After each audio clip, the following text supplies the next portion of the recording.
DZRH, member, kapisanan ng mga broadcaster ng Pilipinas.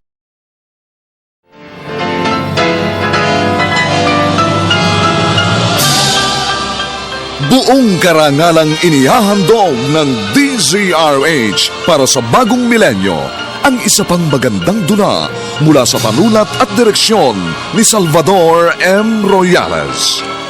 May pangako ang bukas. Ipinain mo ako sa demonyo! Araw-araw pakiramdam ko ang dumi-dumi ko dahil sa kalapastangan na ginawa niya sa akin! Minsan ayoko na magising dahil sa takot na maulit na naman ang isang masamang bangungot. At ang lahat ng ito dahil sa iyo! Ikaw ang nagdala sa akin sa impyerno kinalalagyan ko!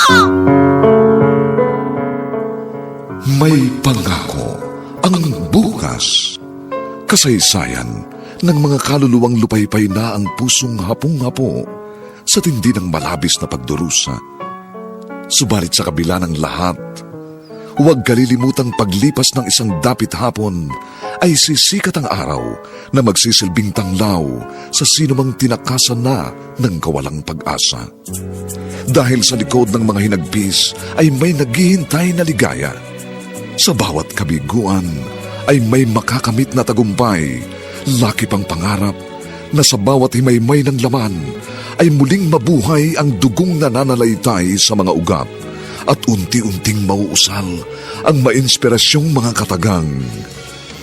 May pangako ang bukas. May pangako ang bukas. Isa na namang natatanging dulang pangradyo na inyong aabangan at kalulugdan, mag-iiwan ng mga magagandang halimbawa at aral. May pangako ang bukas.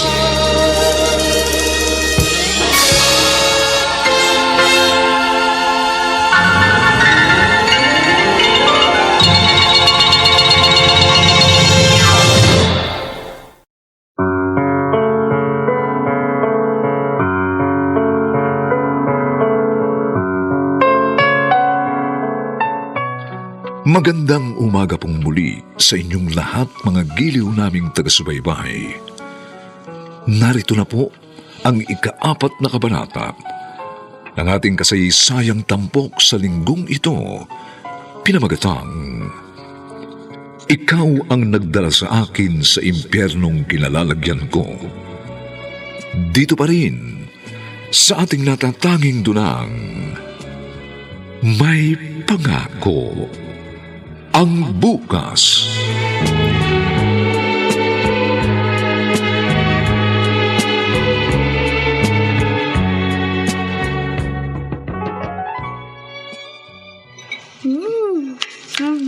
O siya, sige lang. Kain lang, anak. Kain ng kain, ha? Pasensya na po kayo, Nay. Namiss ko kasi yung luto niyo eh. Kami naman. Namiss ka naman namin na husto. Naku, para kaming bagong kasal dito ngayon eh. Kaming dalawa na lang ang magkasama. Ayaw niyo po nun? Ay, mas masaya nung naririto ka. At least, may maingay dito. Ay, naku, ngayon, napakatahimik na ng bahay. Namimiss ka ng araw ng mga kalaro mo dyan. Ayaw niya naman po ako maglaro eh. Sabi niya matanda na ako. Kumusta ka naman doon sa bahay niyo? Maayos naman po. Si Mama po, buntis. Buntis? Opo. Bakit gulat na gulat ka naman, Marisa? Nakita mo may kinakasama si Ligaya. Nagulat lang ako. Pero anak, Po. baka namang hindi ka nakapag-aaral ng mabuti, ha? Pumapasok ka ba palagi? Opo, Tay. Huwag po kayong mag-alala sa akin. Basta kapag may problema, tawagan mo lang kami, ha?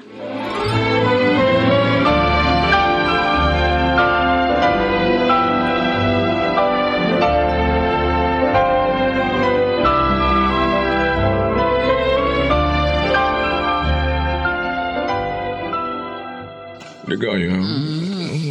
Ano ba, Mario? Kukontra na naman eh. Bakit kita mong buntis ako, ang laki-laki na nga ng tiyan ko. O ngayon? Ay, hindi ka ba nakakaintindi? Aba, Kiss-kiss mo muna dyan sa pader. aba. Hirap na nga ako mahiga dahil sa laki ng tiyan ko. Ikaw naman, puro yan ang iniisip. Buwisit ka naman buwisit ka. Ay, kung hindi naman ako buntis, pinagbibigyan kita. Di ka ba nakakaintindi? Oo na! Uy, saan ka pupunta? Wala ka pakialam!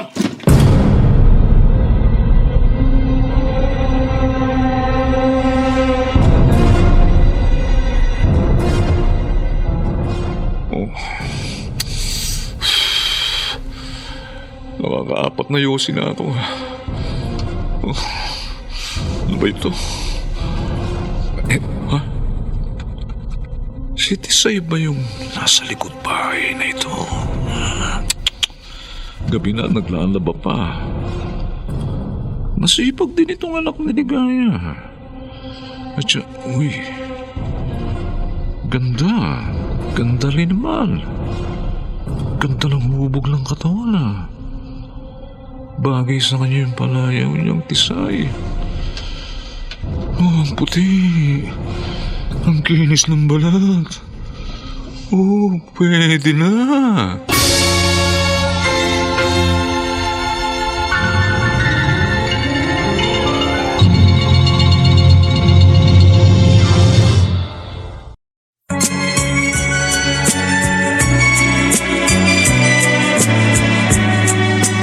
At ngayon, balikan natin ang tampok na kasaysayan sa ating dulang. May pangako ang bukas.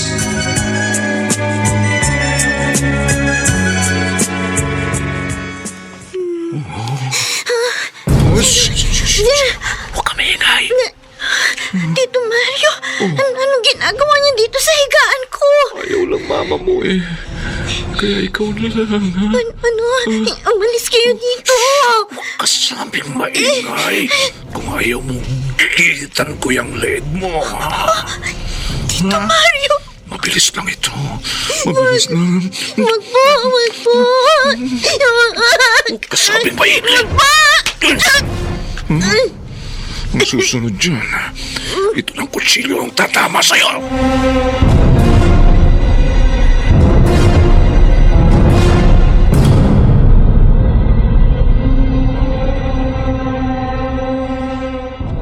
Tisay, huwag ka na munang pumasok ngayon. Madalas sumakit yung tiyan ko baka mamaya manganak na ako. Hindi pwedeng wala akong kasama. Nakapagluto ka na ba ng almusal? Tisay. Uy, Tisay. Ma? Ano po? Bakit ba nakatulala ka dyan? Po? Nakapagluto ka na ba? Hindi pa po. Bakit hindi ka pa nagluluto? Magluluto na po.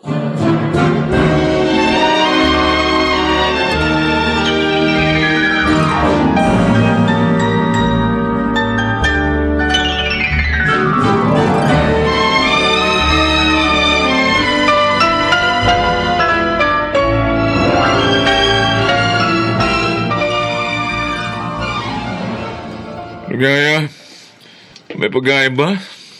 Nakahain na sa mesa. Si Tisay, Nasa kwarto. tuwagin mo nga. Sabihin mo initin yung ulam. Tisay! Tisay! Ma?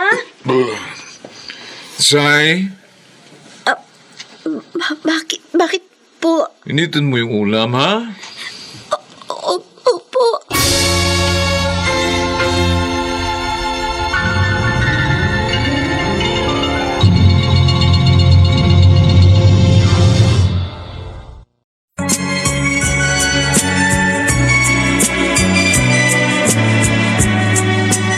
At ngayon, balikan natin ang tampok na kasaysayan sa ating dulang. May pangako ang bukas.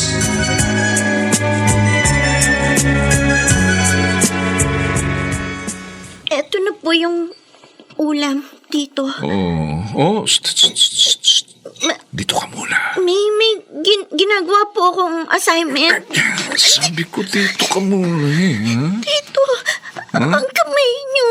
Maupo ka sa tabi ko. Ayoko. Upo ka sa tabi ko. O, bubutasan ko ang tiyan ng mama mo. Gusto ka iyak, huwag kang iyak.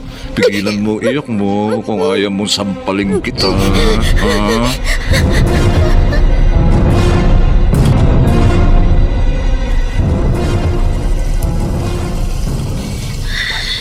Sasabunin ko ng maayos ang katawan ko hanggang sa maalis ang amoy niya.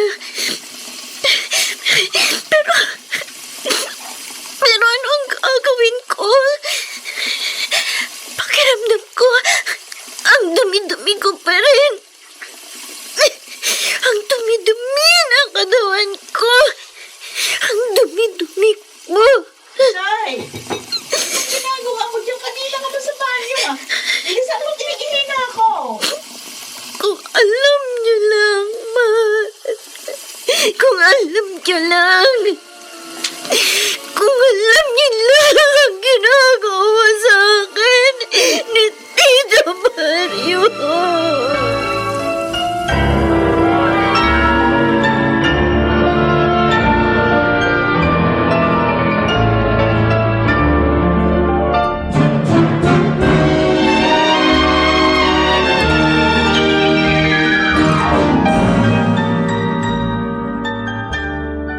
Tisay, Bakit po, Tito Ferdy? natutulog ka pa ba?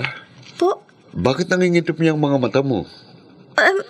Medyo pagod lang po. Ikaw yata nag-aalaga sa anak ng mama mo eh. Nanganak na siya, di ba?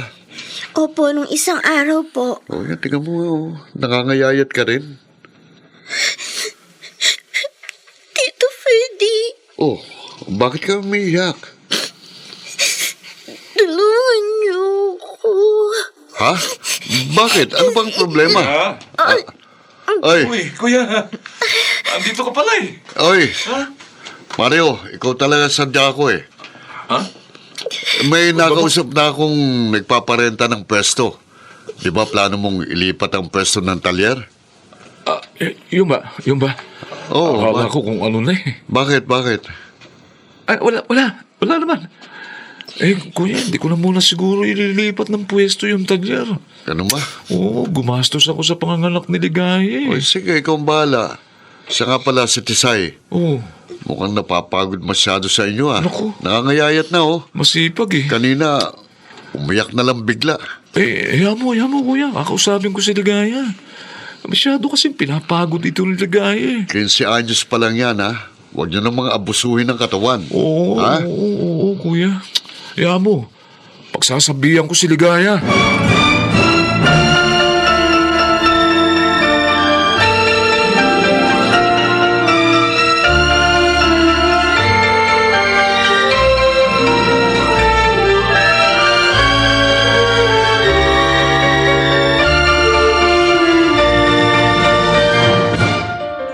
Halika nga rito. Halika.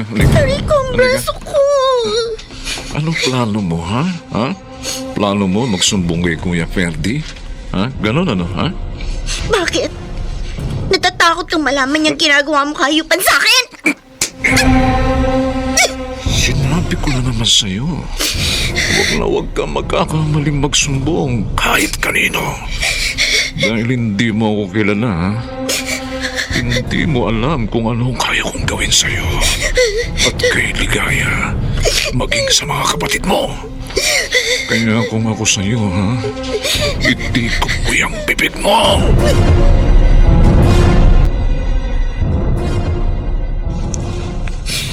Hindi ko na kayang ganitong buhay. Kapag nagpatalo ako sa takot, tiyak na hindi titigil si Tito Mario sa ginagawa niya sa akin.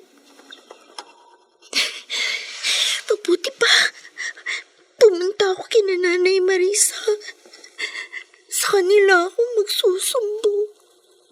Isay, Ma? tawag. Nanay Marisa mo. Po?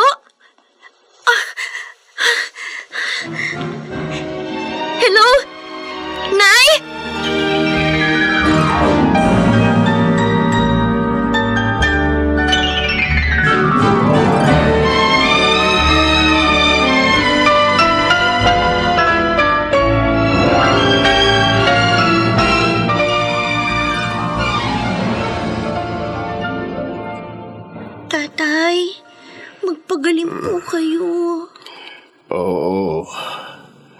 Gagaling na ako kasi nakita na kita. Pasensya na po kayo. Kung bihira na ako makabisita sa inyo. Buti pa nung nahandoon ka sa bahay. Kahit madalas kang magpasaway, hindi nagkakasakit yan. Ano po bang nangyari, Nay? Mild stroke daw, sabi ng doktor. Buti na nga lang hindi na-paralyze. Tay, magpalakas po kayo, ha? Kumusta ka na, anak? Palagi ka naming pinapanalangin ng nanay mo. Huwag po akong alalahanin ninyo. Ang sarili niyo po ang alagaan ninyo. Hayaan niyo po. Kapag nakauwi na kayo sa bahay, dadalasan ko na po uli ang pagbisita sa inyo.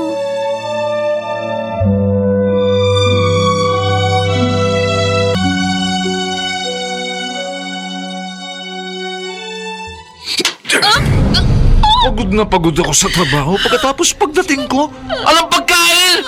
Mario. Ano pinagkagagawa mo, ha? Ha? Ano? Aray! Tama na, Mario. Tama Huwag ka makikialam dito, Tisay! Iwan mo si Mama! Isa ka pa! Huwag mo saktan si Tisay! Magsama kayong dalawa, magsama kayo! Pareho kayong mga palonganin! Tumudugo ang ilong niyo. Itsiwan mo ako! Ma! Bakit kasi ang tagal mo? Nakita mo nang wala magluluto dito! Ano? Nabugbog ako dahil sa'yo! Ano ba ako sa inyo? Alila? Kaya niyo ba ako kinuha kina Nanay Marisa para gawing alila dito sa bahay niyo? Huwag ka na magdrama dyan! Magluto ka na! Alam niyo, sa totoo lang, ang sama-sama na ng loob ko sa inyo. Mabuti pang hindi na lang kayo bumalik. Ano? Ano sinabi mo? Sige! Saktan niyo pa ako. Kung gusto niyo nga, patayin niyo na ako eh. Dahil pagod na ako sa buhay na ito. Huwag mo ako sinisigawan! Akala mo ba ikaw lang nahihirapan? Ha? Nagkaganitong buhay ko dahil sa'yo! Ano? Kung hindi ka sana dumating sa buhay ko, sana nakapagtapos ako ng pag-aaral noon. Hindi ko sana kailangan makipagsapalaran sa Maynila. Hindi ko sana kinailangan maging parausan ng kung sino-sinong lalaki para mabuhay. Ako? Ako ang sinisisi niyo, Ma? Sa mga mali ninyong desisyon? Bakit? Sino ba naging mapuso? Ha? Bakit? Ginusto ko bang isilang sa mundong ito? Ikaw ang dahilan kung bakit ako nabuo! Ikaw! Sana nga hindi na lang ako nabuhay! Sana hindi na lang ikaw ang naging nanay ko! Kung hindi ikaw ang nanay ko, siguro hindi ako nakaranas ng kababoyang nararanasan ko ngayon sa kinakasama niyo! Inaalagaan ako ni Nanay Marisa. Pinalaki nila ako na maayos! Pero ang lahat ng pag-aaruga nila sa akin ay nasayang lang mula nang dumating ka! Ipinain mo ako sa demonyo! Araw-araw pakiramdam ko ang dumi-dumi ko! Dahil sa kalapastangan na ginawa niya sa akin! Minsan ayoko na magising dahil sa takot na maulit na naman na isang masamang mangungot! At ang lahat ng ito dahil sa'yo! Ikaw ang nagdala sa akin sa impyerno kinalalagyan ko!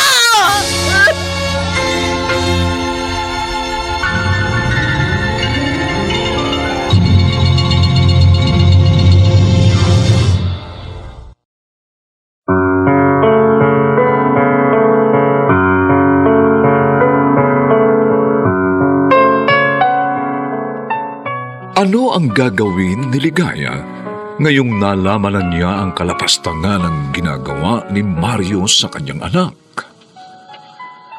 Mga kaibigan, patuloy po namin kayong inaanyayang bisitahin ang FB page ng May Pangako ang Bukas. Nakahanda po kaming tugunan ang inyong mga mungkay para lalo naming mapaganda ang ating programa. Samantala, ang mga bituin ng radyo na nagbigay buhay sa ating pagtatanghal ay sina Rosana Villegas, Susan Robles, Lionel Benjamin, Phil Cruz, at si Chiquit del Carmen Amor sa papel na Tisay. Nilapatan ang angkop na tunog ni Jerry Mutia sa musika ni Buboy Salonga. Supervisyong teknikal nina Eric Lucero at Bong Muyar. Ang kasaysayang ito ay mula sa panulat ni Rita Labanon at sa direksyon ni Bobby Cruz. Ito po ang inyong kaibigan June Martin Legaspi, nag-aanyayang huwag po ninyong kaliligtaang sundan at pakinggan ang mainit at kapanapanabik na huling kabanata ng kasaysayang ito. Ikaw ang nagdala sa akin sa impyernong kinalalagyan ko. Dito pa rin, sa ating natatanging dulang, may pangako ang bukas.